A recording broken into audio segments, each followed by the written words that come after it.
नमस्ते बच्चों।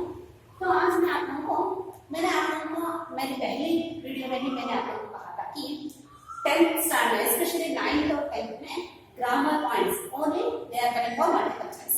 सो माने एमसीक्यू में माने बहुविकल्पीय प्रश्न में नहीं आते हैं।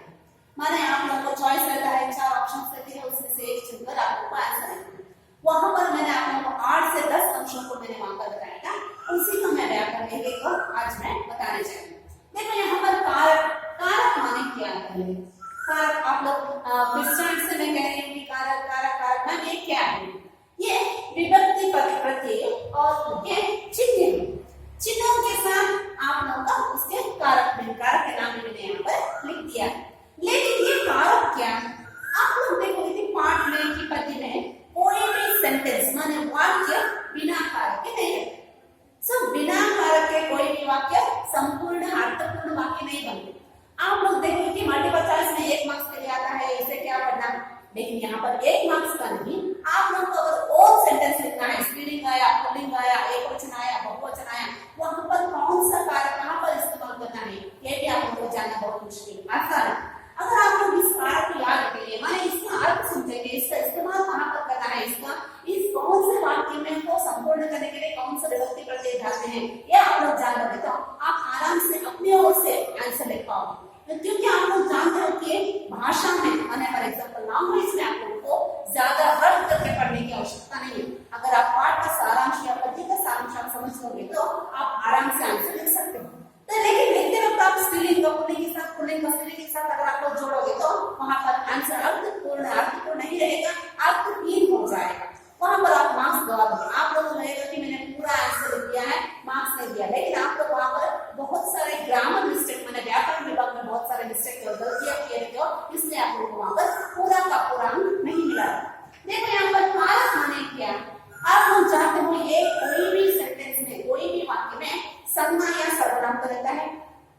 संज्ञा या सर्वनाम, संज्ञा या सर्वनाम के उस रूप को कारक कहते हैं जो विशेषतः क्रिया के साथ संबंध जोड़ने का काम करता है।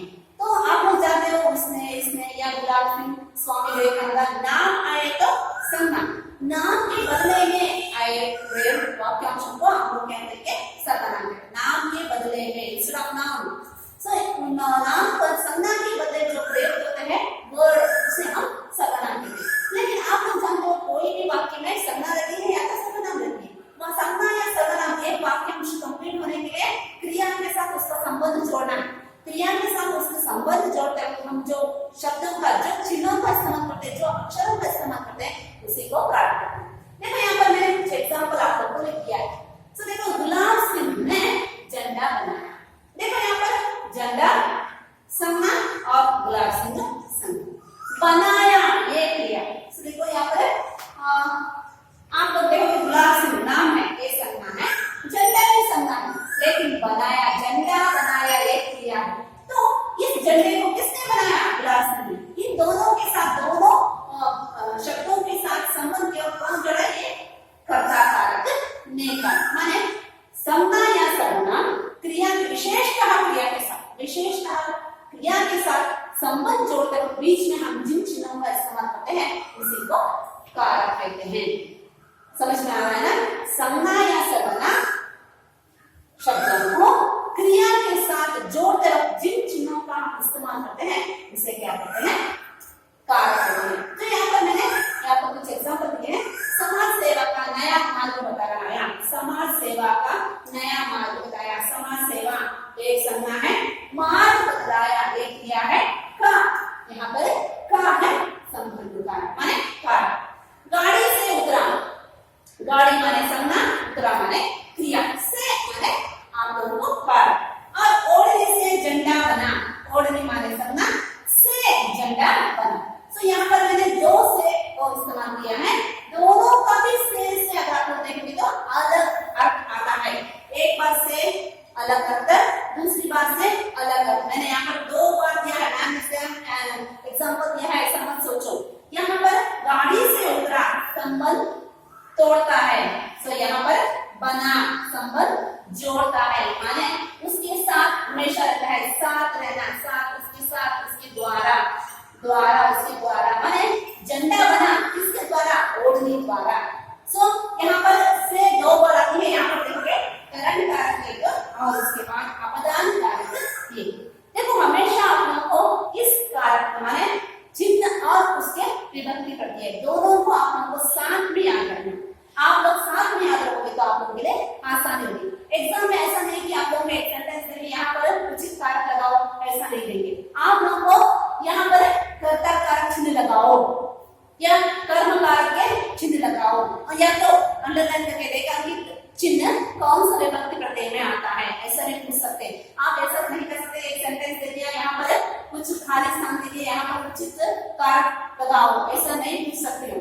ऐसा पूछ भी सकते हैं, नहीं भी पूछ सकते। आप लोगों को यहाँ पर ने डालकर ने डालकर यहाँ पर रेखांकित चिन्ह कौन से विभक्ति प्रत्यय प्रकार है, कौन से विभक्ति प्रत्यय का प्रकार है, ऐसा नहीं पूछ सकते। इसलिए आप लोग को हमेशा प्रत्यय के साथ उस चिन्हों को याद रखना बहुत जरूरी है। प्रत्यय के साथ अगर आप लोग उस चिन्ह को याद रखेंगे तो आप लोगों के लिए आसान होगी। आप लोग जानते हो कि सिर्फ एक मार्क्स का नहीं है ये, मल्टीपल आप लोगों को बहुविकल्पीय प्रश्नों में 10वीं कक्षा के लिए 10 रहती है, उसमें से कारक एक आता है। सिर्फ आप लोग उस विधा से मत सोचो ये 1 मार्क्स का आएगा, ऐसा मत सोचो। फॉर एग्जाम्पल आप लोगों को कोई भी, फॉर एग्जाम्पल मैंने कहा था तुलसी की तो है, आप लोगों को सारा मुखिया को उनके समान लेना चाहिए। मुखिया को वहां पर कारक है के समान, के वहां पर कारक आता है। तुलसीदास जी का आता है, माने वहां पर सही कारक चिन्ह लगाकर आप लोग लिखोगे तो वो वाक्यांश अर्थपूर्ण रहेगा, नहीं तो अर्थहीन हो जाएगा और आपके आंसर 3 मार्क्स रहेंगे तो वहां पर सिर्फ 1 मार्क्स आप पाओगे। इसलिए मैं आप लोगों को बता रही हूँ कि ये कारक आप लोग ऐसा मत सोचो कि ये बहुत आसान है, लेकिन इसके साथ अगर आप लोग कारक का कहाँ पर इस्तेमाल करना है, इन प्रत्ययों को कहाँ पर इस्तेमाल करें, इन चिन्हों को कहाँ पर इस्तेमाल करना है, ये आप लोग जान लोगे तो आप आराम से अपने ओर से आंसर लिख पाओ। देखो यहाँ पर कर्ता कारक ने, कर्ता कारक ने कर्ता कारक को हमेशा स्वतः स्वयं काम करते वक्त हम इस्तेमाल करते हैं। कर्ता कारक ने कर्म कारक को करण कारक से, संप्रदान कारक को के लिए, अपधान कारक से, का के की संबंध कारक, में पर अधिकरण कारक, है अरे संबोधना कारक। देखो मैं बता रही हूँ, कर्ता कारक ने कर्म कारक को करण कारक से, संप्रदान कारक को के लिए, अपदान कारक से और संबंध कारक का के की, अधिकरण कारक में पर और उसका संबोधना कारक है अरे। सो इन सभी प्रत्ययों के साथ ही हमारा एक वाक्य बने। इन सभी ना, इनके अलावा, इन विभक्ति चिन्हों के अलावा सेंटेंस अर्थपूर्ण नहीं रहता।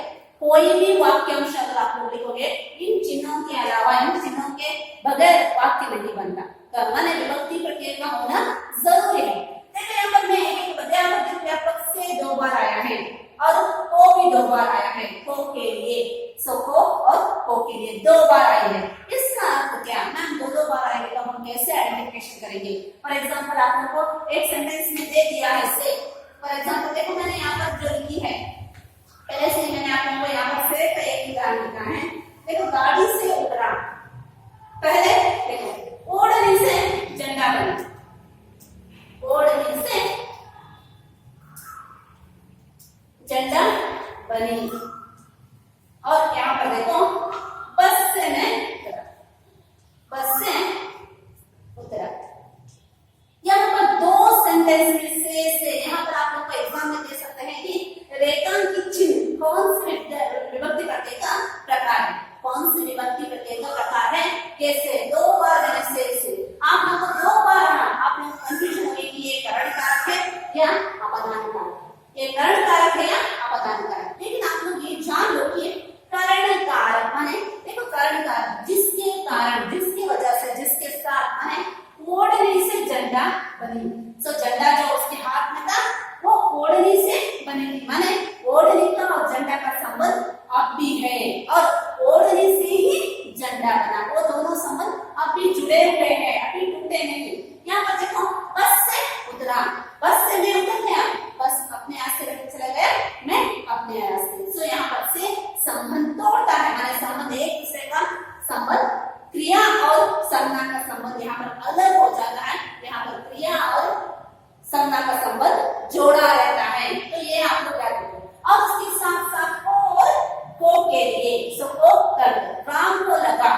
कि रावण को मारना ही है। तो मैं यहाँ पर एक एक एग्जाम्पल आप लोगों को एक एक लिखकर आप लोगों को समझा दूं, जरा गौर से देखो।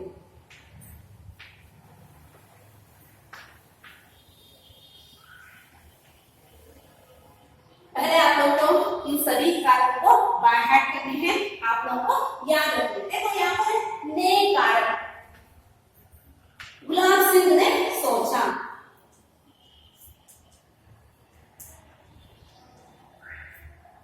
ने सोचा माने गुलाब सिंह ने सोचा, ने कौन सा कारक, ने माने गुलाब सिंह यहाँ पर खुद है, माने जो भी क्रिया हो रही है वो स्वतः उसके साथ होता है। तो ने कारक माने कर्ता कारक, जो क्रिया को खुद अपने आप कर रहा होता है, जो खुद करता है उसे ने कारक कहलाएंगे।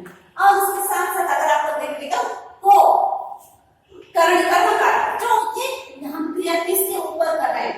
सो देखो यहाँ पर किताब को उठाओ, किताब को पढ़ना है, यहाँ पर क्रिया संज्ञा दोनों आ गए। सो यहाँ पर आपको करना है किससे, किताब को पढ़ना है, किताब को आप लोग को यहाँ पर माने कर्म करनी है, काम करनी है, इसके साथ किताब के साथ किताब को पढ़नी है। और तीसरा है से, मैंने कहा आप लोगों को तीसरा है कर्ण, जिसके कारण देखो यहाँ पर मैंने बताया कि ओढ़नी से झंडा बना, माने जिसके कारण ये झंडा बना, जिसके कारण ओढ़नी से। सो उसके बाद आता है आप लोगों को के लिए, परीक्षा के लिए मुझे क्या करनी है, परीक्षा के लिए या तो आप लोग यहाँ पर को भी तैयार होना है, परीक्षा के लिए तैयारी करनी है। परीक्षा नजदीक आ रही है तो मुझे क्या करना है, परीक्षा के लिए तैयारी करनी है। परीक्षा अभी दूर है लेकिन मुझे उसके लिए तैयारी करनी है। और उसके बाद आपको आता है से, मैं उसी वक्त मैंने आपको बताया कि गाड़ी से मैं उतरा, यहाँ पर संबंध अलग हो जाता है। उसके साथ साथ का के की, यहाँ पर देखो का के की संबंध कारक, का माने पुल्लिंग, के माने बहुवचन, की माने स्त्रीलिंग। का के की माने यहाँ पर लड़के का नाम राजू है, जैसे यहाँ पर मैं आपको बता दूं लड़के का नाम राजू है।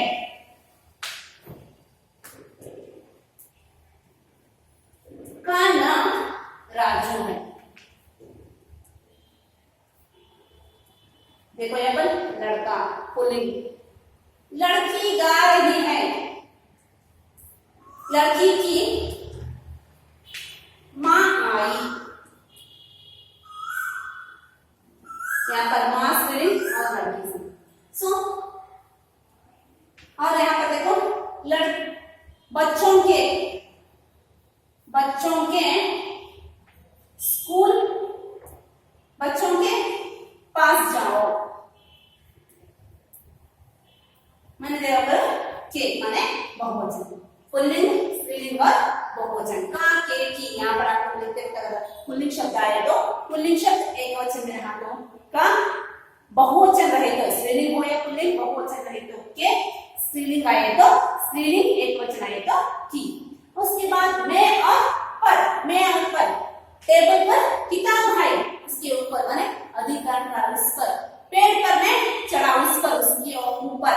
और उसके साथ साथ हे अरे, किसी को संबोधित करकर, किसी को बुलाकर किन शब्दों का हम इस्तेमाल, जिन चिन्हों का इस्तेमाल हम करते हैं उसे संबोधना कारक कहते हैं।